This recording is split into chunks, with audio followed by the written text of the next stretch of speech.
Live from WRAL News headquarters in Raleigh, your number one source for local news. WRAL News, coverage you can count on. Well, it's a cool night this Sunday before we start off our week. We've had a great break from the heat this weekend, and if you spend time outside, I am sure you felt it. Thank you for joining us tonight. I'm Eric Miller. Let's get right on over to meteorologist Grant Skinner. Grant, how long is it going to feel like this? Yeah, for the next couple of days, it will still feel pretty comfortable. Humidity will start to rise by midweek, and so it'll feel a bit more muggy out there. But temperatures will stay in the mid-80s, so still comfortable. But look at this. High temperatures the past 7 days. We were in the mid to upper 70s Tuesday and Wednesday of last week, and we had 79 yesterday and today for the high. So only reaching to around 80 degrees. That's a big shift from those hot temperatures last week. Dew point still in the mid to upper 50s for most spots. A bit more humid to the south and east now. Goldsboro dew point at 60 degrees, and temperatures are now sitting in the 70s almost everywhere. 78 Fayetteville, 76 in Durham, 74 in South Hill. Rocky Mount, you're sitting at 78 degrees this evening. We have some showers back to the west. Could see some brief showers in our southwestern spots throughout this evening, but I think most places will stay dry with just some lingering cloud cover across our area. You can see from RDU, mostly cloudy skies have now built back in. Above normal temperatures return by next week. We'll talk about how long that warming trend will stick around, and very active in the tropics. I'll have another update on those two tropical systems off the Atlantic coastline coming up. Grant, thank you very much. And keep up with the latest forecast with the newly redesigned WRAL weather app. It's free to download. Be sure to turn on push notifications so you can get important alerts sent right to your home screen. A tragic boat accident took the life of a young girl on Saturday. It happened on Harris Lake in Chatham County. The driver of that boat now faces felony charges. WRAL's Kirsten Clark is live tonight at Harris Lake and joins us by phone due to cell service issues out there. Kirsten, tell us what you know about this horrific accident. Yeah, Eric, we've been here for a while now, and it's clear that Harris Lake is a popular place for families to fish, boat, and simply just have a good time. No one could have foreseen the tragedy that occurred on the water here yesterday. So according to arrest warrants for the boater, we learned that 10-year-old Brooklyn Carroll was killed. Another victim, that's Jennifer Staley, is now in critical condition. The boater, he's identified as 40-year-old Quentin Kite. He faces a felony charge for operating a motor vessel while under the influence of an impairing substance. He also faces a felony charge for unintentionally causing the death of another person and an additional misdemeanor DWI charge. Christy Staley, that's Jennifer Staley's sister-in-law, shared with me over the phone earlier an emotional reminder for other boaters. Please keep both families in your thoughts and prayers for strength as they cope and heal from this terrible tragedy, one that should have never happened. My family and friend did everything right, but because of a series of reckless and selfish decisions, both families are now left traumatized and forever changed. This is a heartbreaking reminder that every choice we make can deeply affect the lives of others. So please think before you act. Your decisions, no matter how small they seem, can have life-altering consequences for good, loving, hardworking Christian people who deserve peace, not pain. Yeah, Staley's clearly they're emotional and grieving. We learned that Quentin Kite also has a pending charge of a hit-and-run injury from 2023. We are still working to learn more information about this tragic boat incident and those involved. But for now, live by phone at Harris Lake, Kirsten Clark, WRAL News. Your heart just breaks for that family. Kirsten, thank you very much. Investigators are searching for a robber who hit a gas station in Raleigh early this morning. It happened at the Circle K at the corner of Lewisburg Road and New Hope Road around 6 a.m. Police say the suspect claimed they had a weapon, but never actually showed it. The robber ran off. Nobody was ultimately hurt. A pilot had a lucky escape after a crash landing near the Oak Island Pier, and all of it was caught on camera. The crash was reported around 7:30 last night. The pilot was the only person on board and didn't have any serious injuries. Town officials said the beach's safety unit was already close by and was able to help here. There is an ongoing investigation as to what exactly caused that crash. We're about 2 months away until the North Carolina State Fair takes over West Raleigh, and that means so will the traffic. The Blue Ridge Road Underpass project, set to be complete ahead of this year's fair, is delayed once again. WRAL's Laura Levine speaks to neighbors and business owners left navigating those ongoing changes. Backup after backup, and now more delays. Be a little bit more challenging probably not to use the road. There's just not a lot of things that you can get to off that road. The Department of Transportation says the Blue Ridge Road underpass construction project will not be complete in time for the state fair, despite setting that as a goal for this year. That's a little disappointing. I would love to come to the state fair with my kids and be able to enjoy it, but it doesn't make it super accessible for everybody and makes it a little more harder to get down here. We caught up with shoppers at the flea market on the fairgrounds who describes the construction woes as a bumper-to-bumper nightmare. Last year we parked at the Lenovo Center, got out of the car, walked a quarter of a mile, and we said, there's no way we're making it today. The NC Department of Agriculture says the 2024 State Fair had nearly 1 million visitors. When you add events at the Lenovo Center and NC State Games into the mix, it's a growing pain, also taking a toll on local businesses. I'm thinking that it's impacting a lot because we do get a lot of customers that still call that say,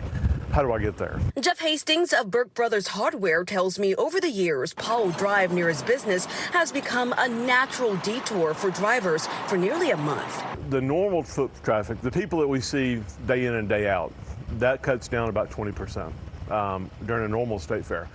With Hillsborough and Blue Ridge, that actually has gone down about 35%. So there has been an impact. And while this detour in the timeline of the project is disappointing, most are hopeful it will be worth it in the end. I'm sure it will when the road is done and there's, able to access it again. Laura Levine, WRAL News in Raleigh. And the NCDOT is on track to reopen the Barrel Road Bridge before the start of the fair. A spokesperson says this means fair goers, NC State football fans, and concert attendees at the Lenovo Center can expect traffic patterns similar to last year. North Carolina State Auditor Dave Bolick plans to release the results of a DMV audit tomorrow. The department has faced sharp criticism this summer for staffing issues and long lines of customers. Those lines often extend out the door, forcing people to wait for hours in the blistering heat. A proposed budget bill includes $1.2 million to hire several dozen new DMV workers and roughly $15 million to build 4 new DMV offices in the faster growing parts of the state. Bolick will hold a news conference at 11 a.m. in Raleigh tomorrow. We'll have coverage on WRAL.com and in our noon newscasts. 500 new parking spaces will open tomorrow at RDU. It's part of the airport's Park Economy 3 expansion, a $164 million project. The expanded lot will feature a customer amenity building that includes restrooms and vending machines, along with EV chargers, new covered walkways, and solar panels that'll provide much of the power required to run the facility. All of this comes as RDU is in the middle of a major building spree, including a new runway that expanded Terminal 2 and extending and widening John Brantley Boulevard, the main road that connects both the terminals there. Construction is underway on the runway, and construction will begin soon on the Terminal 2 expansion project. The John Brantley Boulevard project is currently in the design phase. Mosquito concerns. The first case of West Nile virus was found here in the Triangle. Next, hear why a local doctor says climate change could play a role. And no swimming allowed. Officials closed a North Carolina beach to visitors just months after it reopened. Why officials made the call. Now here's Jeff Hogan and Michelle McConaughey with a look at what we're working on for tomorrow morning. Thanks, Elizabeth Gardner. We'll be tracking more of this comfortable weather, temps in the 80s, but also keeping an eye on storms moving our way toward the middle of our work week. Plus, need a new laptop before school starts? Tomorrow morning on WRAL News, 5 on your sides, Keely Arthur shows you how to get top tech at any budget and the smart shopping tricks that could save you hundreds. All you have to do is join us tomorrow morning beginning 4:30 a.m. The first reported case of West Nile virus in Durham County since 2022 is raising fresh concerns about mosquitoes here in North Carolina. The summer has not only been hot, it's been wet, and large numbers of mosquitoes have been breeding this season in all that standing water. Dr. David Weber is an infectious disease physician in Chapel Hill. He says with climate change, we can probably expect mosquito-borne diseases to become more common. They're all relatively uncommon diseases, fortunately. Serious illness from them is relatively uncommon. Obviously, as we see more global warming, they will become more prevalent. Dr. Weber says the mosquitoes that carry West Nile virus are most active at sunrise and sunset. He recommends using a repellent like DEET, which can also protect you from ticks and the illnesses that they can carry, like Rocky Mountain spotted fever. A portion of Buxton Beach is closed again over dangerous chemicals exposed by beach erosion. It impacts Old Lighthouse Beach to the northerly boundary of Ramp 43. The National Park Service says the 0.3 of a mile stretch near a former defense site is closed because of the smell of oil and a slight sheen. You see it right there on the water. This same stretch reopened to the public in June after being closed since September of 2023. Well, it was a party in the park in Durham this afternoon. The annual Fiesta Latina drew hundreds to Durham Central Park from noon until 4. There were free performances, food, community resources, all to celebrate Latin American culture. El Centro Hispano and Durham Parks and Rec have put on the festival for 10 years running. I came out here because as a Latina woman, I just want to be able to go and see my own people, see events that are celebrating our culture, and go enjoy a space that feels like it's inclusive for me. Yeah, it was a good day for it. And for the kids, there was a back to school initiative with more than 300 free school supply kits. A reminder that 2025 Clear the Shelters campaign is officially underway. Decreased adoption fees at participating shelters will continue through the end of August. For more information on our partner shelters or how to donate, visit WRAL.com and search Clear the Shelters. I'm Elizabeth Holmes in the WRAL Live Center. Breaking news, the AP is reporting that Lonnie Anderson has died. She was known for her role in the CBS sitcom WKRP in Cincinnati as Jennifer Marlowe. She was 2 days shy of her 80th birthday. Elizabeth, thank you very much.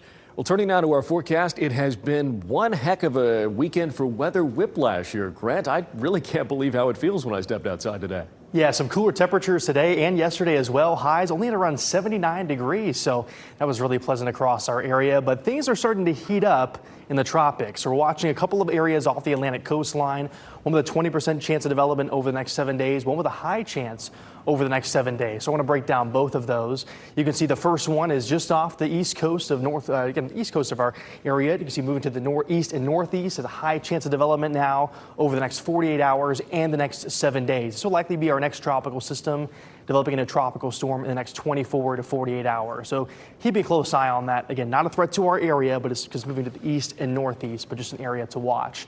Also, one more area to watch with a low chance of development. This is moving slowly to the north and west. Again, far out to know what's going to happen with that system, but as of now, we know it could bring some increased chances for showers and storms and a higher rip current threat to the coastline. But the area of low pressure has not formed yet, so it's really hard for models to grasp how this system will develop over time and where it will move. As soon as we get updates, we'll bring them to you, of course, on air and online. Here's Goldsboro right now. You can see a lot of cloud cover is built back in. We had some peaks of sunshine throughout the day, and it's felt really comfortable, but now we have more cloud cover across the region. And we have some showers back to our west. If you're back towards areas just west of Greensboro, along 40, there are some lingering showers there. Back towards Charlotte, we could see some brief showers this evening moving to our southwestern spots, but I think most places will remain dry. So I'll leave that rain chance between 10 and 20%, down to 70 degrees by 11 p.m. this evening, and we'll keep that scattered cloud cover.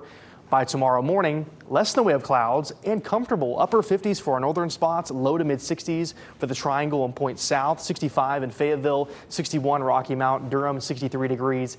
It's going to be a really pleasant start to the work week. So any outdoor plans you have tomorrow, they're going to be very, very pleasant. In the 70s through 11 a.m., finally at 80 degrees by noon and staying in the 80s through 6 p.m., but low to mid 80s and not too humid. So it's going to be a pleasant daytime and even in the evening. Temperatures in the 70s, good for a cookout or just kind of enjoying some time outdoors. Hour by hour rain chances for your Monday does show some brief showers later in the day tomorrow. So you'll see, again, 10% rain chance through 9 p.m., 20% during the overnight hour. So some brief showers can't be ruled out, but those rain chances stay pretty limited for your Monday. But things shift into the middle of the week. We'll have an upper level trough that moves in. That low pressure is going to drive in more moisture to the area. And with that, better chances for showers and storms as well. So watching for those higher rain chances from Wednesday onward. And you can see over the next 7 days, not an overwhelming amount of rain, but still 3/4 of an inch to an inch possible. So increased chances for showers and storms are on the way after a really pleasant start to the week. 85 for your high on Monday. Again, limited rain chances during the daytime on Monday. Then isolated storms Tuesday. More chances for scattered showers and storms for the back half of the week. And I mentioned that warming trend. Watching Sunday, 90 degrees. Yeah, we're going to have those warmer temperatures return back to the 90s. The 80s don't last forever, but it was nice while we had them. Hey, we knew that heat had to make a comeback. It is August in North Carolina. Grant, thank you very much. And you know what? Speaking of comebacks, Lewis, we got one at UNC that folks are pretty excited about. It's truly remarkable. Last year, Max Johnson broke his right femur in North Carolina's season opener against Minnesota. He says at one point he thought he was going to lose his leg. 11 months later, he's back in the UNC backfield. Hear the Tar Heel quarterback's remarkable journey when we return with sports. And if you see breaking news, have a story tip, or shoot some video or pictures of our weather, please report it to us. Go to WRAL.com/report it to send your video, pictures, or tip right to our news team. Football is a dangerous sport. It's high speed, high contact. Injuries are not a matter of if, but when. So when you see moments like this, UNC quarterback Max Johnson back on the field with his teammates after a devastating injury, even by football standards, you appreciate the return. WRAL sports anchor Chris Lee has more from Johnson as fall camp begins. There was a point in time where I thought I was going to lose my leg. After almost a year, Max Johnson is back on the field. And miraculously, he's not only playing football, he's pushing to be UNC's starting quarterback. Yeah, I mean, it's been a crazy, crazy journey. Johnson started UNC's season opener versus Minnesota in 2024. In the second half, he was hit as he threw a pass, and instantly his season was over. And I remember getting up and put my shoulders around, the trainers who were carrying me off the field. And as soon as I got picked up, my leg kind of like slipped out. Kind of felt it dangling. And right then and there, I knew it was my femur. It took 5 surgeries, weeks of bed rest, and prayers from all over for Max to get back to 100%. Johnson says that he couldn't change his own clothes for a while, telling us his parents would have to change his clothes for him like he was a little boy all over again. I remember taking my first steps and just being so happy in that moment. And, I was just so happy to be out there today with my teammates again. I kind of felt like myself again. Saturday was Johnson's first time back on the field since that leg break. And things are a bit different at Carolina. Bill Belichick is his head coach, and the national spotlight is squarely on this team. And that's why Johnson is back in Carolina blue. He's won 8 Super Bowls, considered the best coach of all time, and we've kind of gotten to see that. I mean, that's the reason why I stayed, is being able to play for the best of all time. He's made a tremendous amount of progress throughout the process, but really it's that last, call it 20% between not being able to play and really being ready to play and ready to start training camp. Chris Lee, WRAL Sports, Chapel Hill.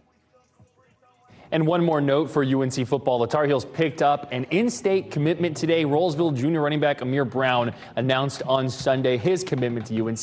The Rivals industry ranking has Brown as a top 300 player in the class of 2027 and a top 10 player in the state. Brown is the second player to commit to UNC's 2027 class.